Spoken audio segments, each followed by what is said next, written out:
Welcome to another Camp Blanding Museum history video. I'm Dr. George Cressman, and I serve as Camp Blanding Museum's historian.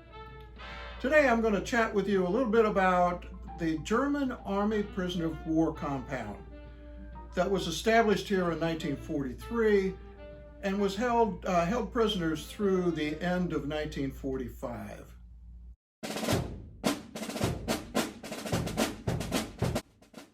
So here is a sketch of the compound, and it was enclosed with double chain link fences that were topped with barbed wire. And again, the compound housed anywhere from 1,000 to 1,200 men. Most of them were enlisted men. There were a few officers here, but most of the prisoners were enlisted men. Prisoners of war were housed in what were called companies. So you see in the center of the sketch here, you see the various companies, 4 of them, and they're all housed in hutments. Each one of those companies had their own washroom, their own latrine, and in that latrine there was a boiler that was fired by coal, and that produced hot water for use in the washroom itself. Notice the chapel. This chapel was the 25th chapel that was built on Camp Blanding. 24 of them were in the main containment area, but the 25th was here in the German Army prisoner of war compound. This building today is actually in Starke at one of the local churches there. Over on the right-hand side of the upper right-hand side of the sketch, notice what's labeled as the jail and the latrine in the jail. And notice there's a soccer field, or as the Germans would call it, a football field. Right next to that was a volleyball court. And then over in the lower left corner, you notice a shop that had a stage, as well as a set of walls that were painted white. Now the stage was used to conduct performances that the prisoners put on themselves. The prisoners also had a small orchestra that performed on this stage. The reason the walls of the supply house and shop were painted white is that on a weekly basis, the prisoners were allowed to watch a movie.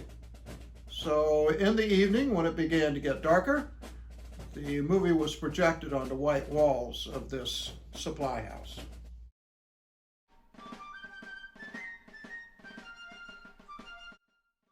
Here's a photograph of the entrance to the prisoner of war compound. Notice the outside chain link fence. There was a second row of fencing inside this outer wall.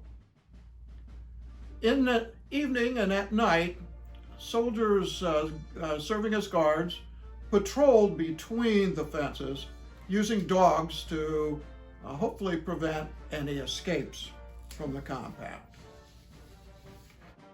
There were 7 guard towers. In this next photograph, you see a typical guard tower. These were manned 24 hours a day. The guards had Garand rifles, and fortunately for both the prisoners and for the guards, no one was ever shot at Camp Blanding.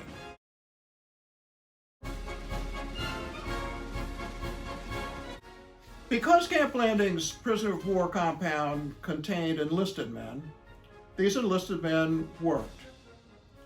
Enlisted men, per the Geneva Conventions, were required to work. They were actually paid for their work. They were paid 80 cents a day, or if they worked overtime, they could earn as much as $1.10 per day. They never got cash. Cash might be a useful item if the prisoner escaped.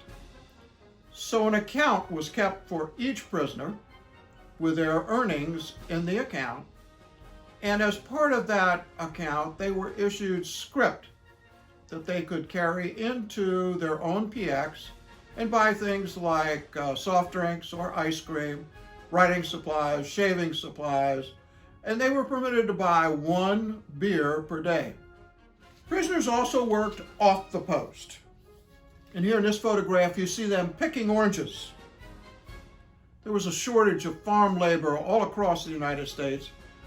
And as the war progressed, the then 48 states, of those 48 states, 46 of them had prisoner of war compounds. Camp Blanding administered 22 subcamps across the state of Florida. At the end of the war, there were upwards of 8,000 German prisoners of war in the state of Florida alone. There were close to 400,000 across the United States, 8,000 of them here in Florida itself.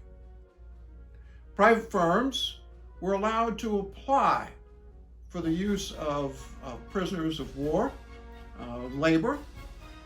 If there was an inadequate supply of employees in an area, firms or farmers could hire prisoners of war. The firm that hired them actually paid the War Department a fee for the use of the prisoners. The War Department kept the difference and used it to pay for the maintenance of the camp, for food, maintenance, fuel, those sorts of things that were necessary to keep the camp running. If you notice the lettering on the back of the prisoners' shirts here, you see the large letters PW. And throughout World War II, prisoners were referred to as PWs.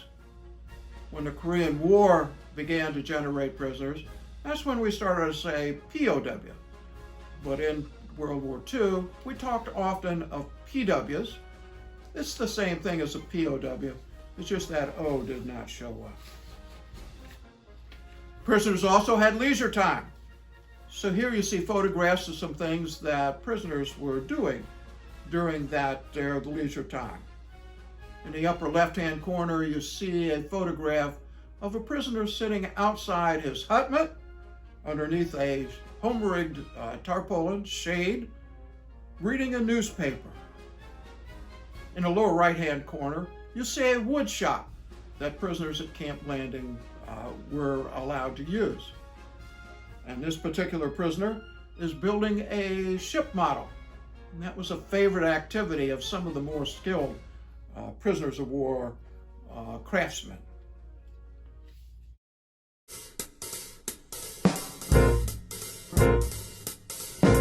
Prisoners who had broken rules were confined to the stockade, or that jail that I showed you earlier. And when they were confined to the stockade, the jail, they had a limited diet. They were restricted to bread and water. And they always gained weight. You could never figure out how you gained weight on a bread and water diet.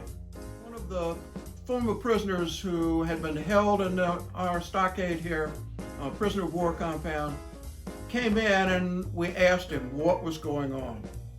And he just started to laugh. He said, well, you see, in that jail, there were windows all around it, and the guards could look in and see what we were doing, except when we were in our latrine. There were no windows, the guards couldn't see what we were doing.